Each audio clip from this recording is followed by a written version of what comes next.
mapagpalang araw mga kateknisyan, mga kadayway, mga kamaster.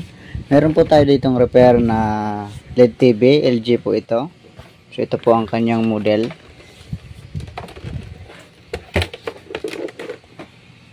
Yan. Yan po ang kanyang model. 24MT45A. So yan po. So sabi ng ano nito, ang may-ari ay wala daw itong power. So ang power supply po nito ay separated. So nasa labas ito. Nasa 19 volts yata ito. Ayan, 19 volts nga. Ayan o, 19 volts. So sige, bago natin ikabit doon sa likod ito, bago natin ikabit ay i-check muna natin yung power supply kung okay. Check muna natin yan. Yan. So ito ang tester. Tapos saksak natin. Yan. Tapos check natin dito. Yan. So good naman. 19.35. Okay. So okay ang power supply. So, subukan nating testing.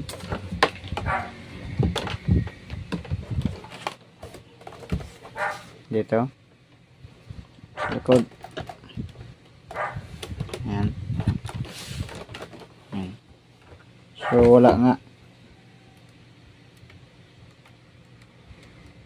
Wala nga ang power.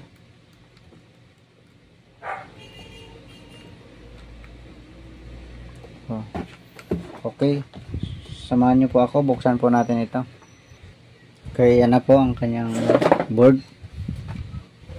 So, nakaranas na para natin ng repair ang kanyang tuner.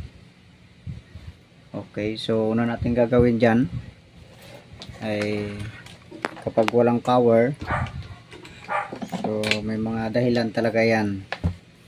Maaring may grounded, maaring may open, yan, or may mga sira na talagang pyesa. Okay, check natin kung yung mga grounded ito. So buzzer tayo. So mahina na ang battery natin. Okay, baba ko lang ang camera.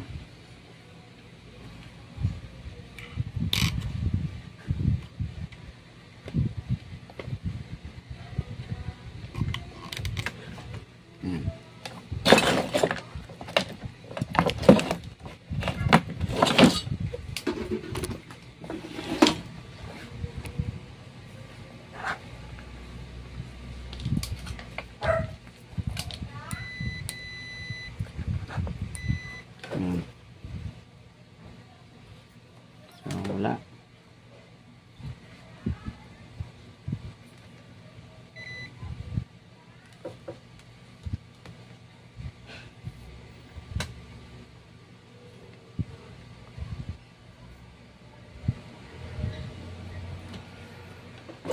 Okay, tanggalin natin muna ang screw.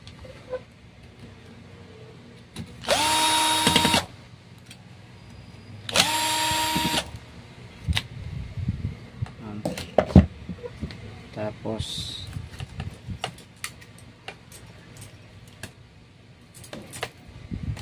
ito.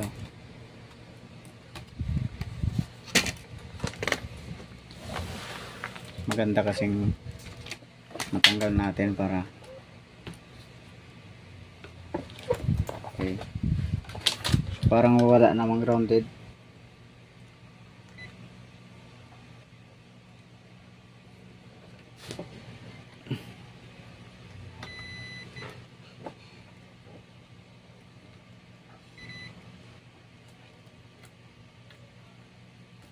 So wala naman grounded.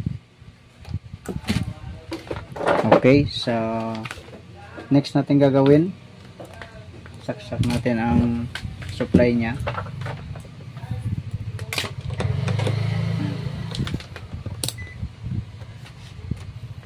Tapos mag check voltage tayo. So dito natin ikabit. Ayan.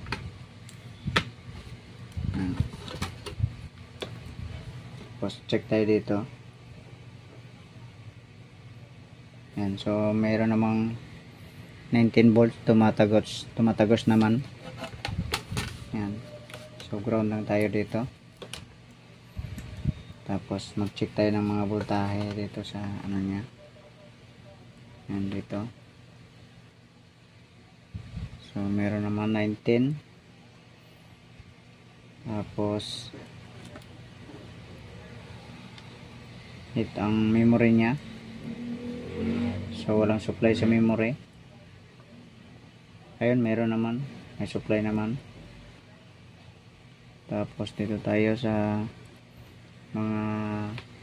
dito tayo sa coil na to.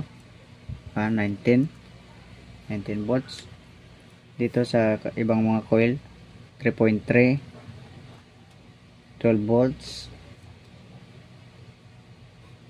5 volts. Yan. Ito 1.8. Dito 3.3. Yan lang.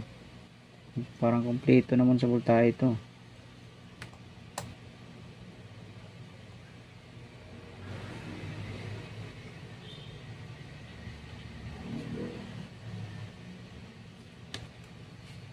Kompleto naman ah.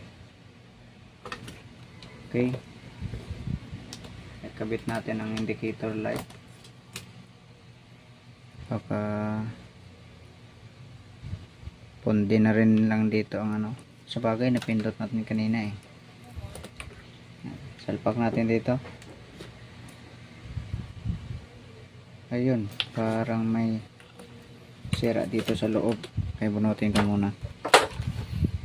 Dito parang may problema dito oh. Ayun. Tanggal-tanggal na pala. Baka ito yung naging dahilan. Ayan oh. Tanggal na yung button niya sa loob. Itabi lang muna natin. Ayan. Tapos check natin itong ano, ilaw niya.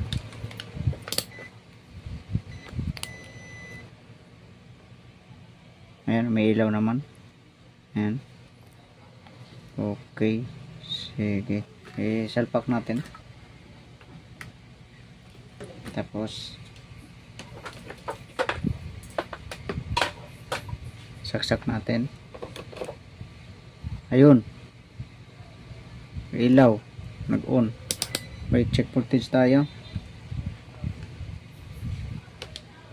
dito sa panel banda, papuntang panel.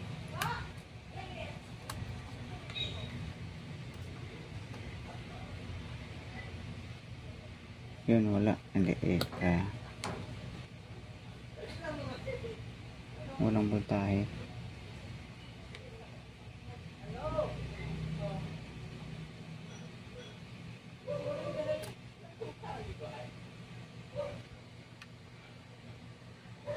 So nag-blink siya kanina.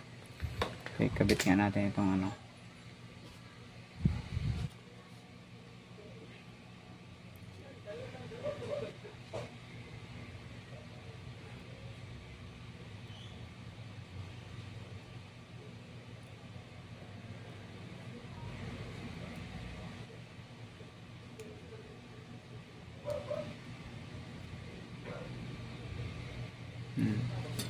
Wala. Hulog na. Okay, bunot. Saksak ulit. Ayan o. Namamatay.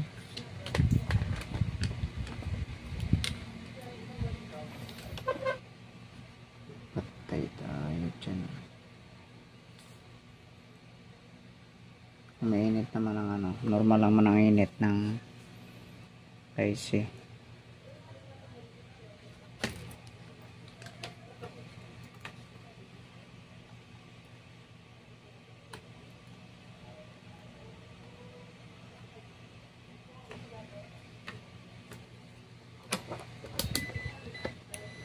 Baka dito grounded. Hindi naman.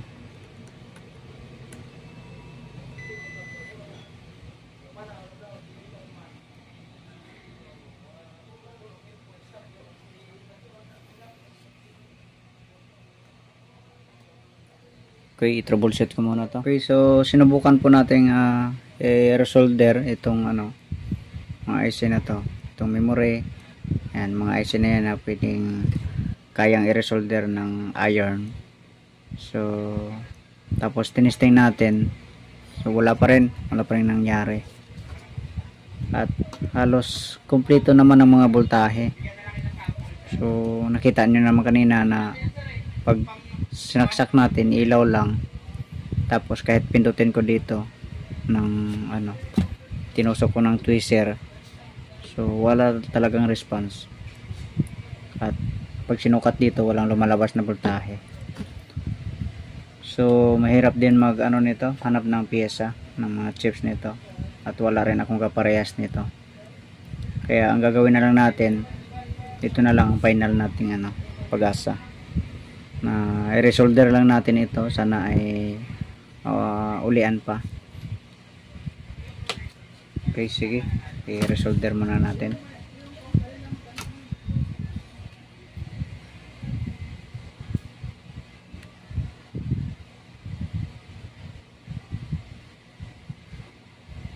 Okay, ito i-reheat na lang natin ito. I-kuha natin, hot air natin.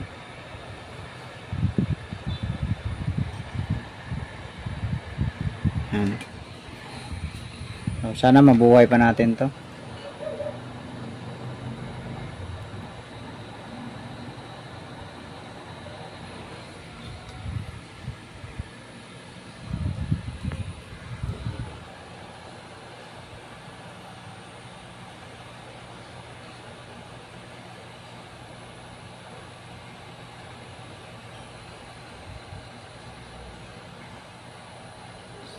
Sana madala siya sa reheat.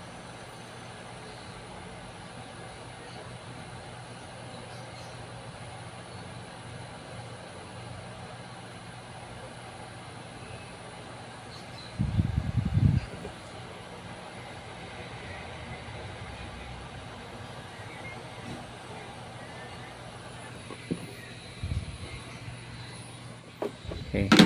So palamigin lang muna natin bago natin saksak uli. Okay, i-post ko muna ang video kasi mahaba na to pag di natin i-post. Okay, ito malamig na. Yan. So, tamtaman lang. Okay, sige. Supplyan natin. Sana mabuhay na siya. Kasi minsan ito ay nadadala pa sa reheat.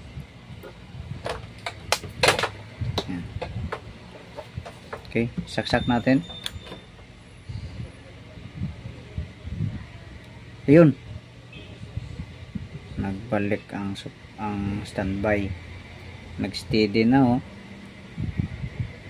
So sana sige nga, kabitan natin ang backlight. Ito ang backlight kabitan natin. Tapos okay, kunin ko muna ang remote.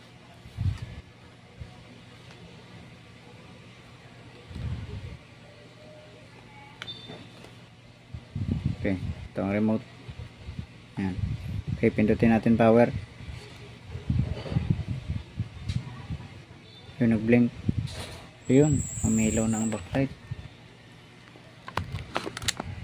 Yan umilaw ng backlight. Yan. Okay, ikabit muna natin doon. Sana ay normal ang picture nito, ang LCD. Wala na tayong pampalit sa na to. Ganito. Di bali okay naman ang remote. So hirap kasi maghanap din ito yung joystick. Kaya sabihan na lang ang customer na remote na lang gamitin.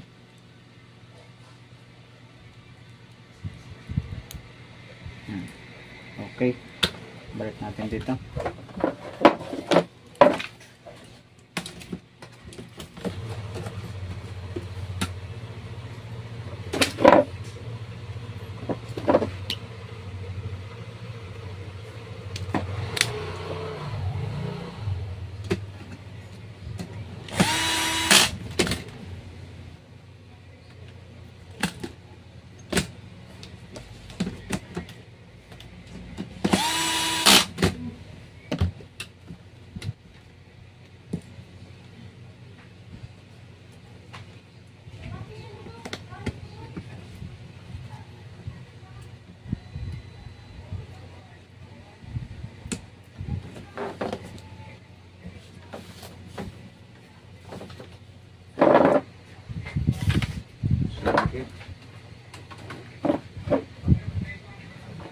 Okay, kunin ko lang ang okay. Nakakabit kasi ang cable sa kabilang TV. Kaya wala mo ng cable ito.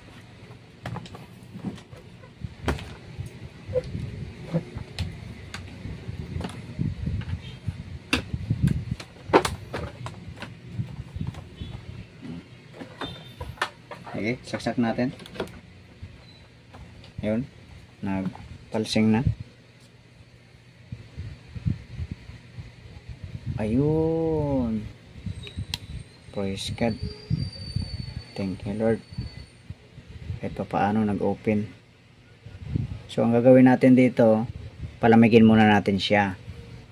So ang oras ngayon ay alas 2:05. Alas 2:05. So sige, palamigin muna natin to. Mga 30 minutes natin i-open natin uli. Isaksak natin. Kasi kung may problema naman talagang IC na yun na nireheat natin, ay magluluko yan or hindi na siya mag open uli pag lumamig. Yan. Okay, sige, patayin muna natin to. So i-pause ko muna ang video, tapos balikan natin mamaya. Okay, ang oras po natin ay alas 2:40. So sobra 30 minutes na po natin na napalamig. Okay, sige, testing natin. So tinakpan na po natin para hindi na natin tawagan na yung may-ari. Okay, ito saksak natin. Ayan, nag-on. Oh, bumalik. So ibig sabihin nagpalsing. Okay siya. Ayan, okay na. Okay, so kunin ko lang ang cable, kabitan natin ang cable.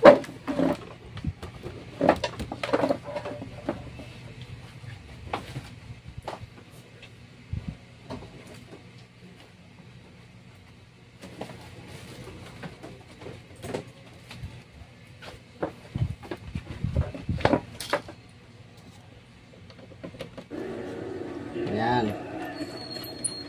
May sound. Ayan, labo nga lang.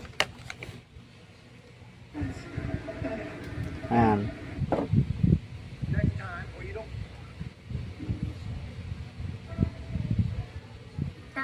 So okay na. Okay. So sige. God bless po sa inyong lahat.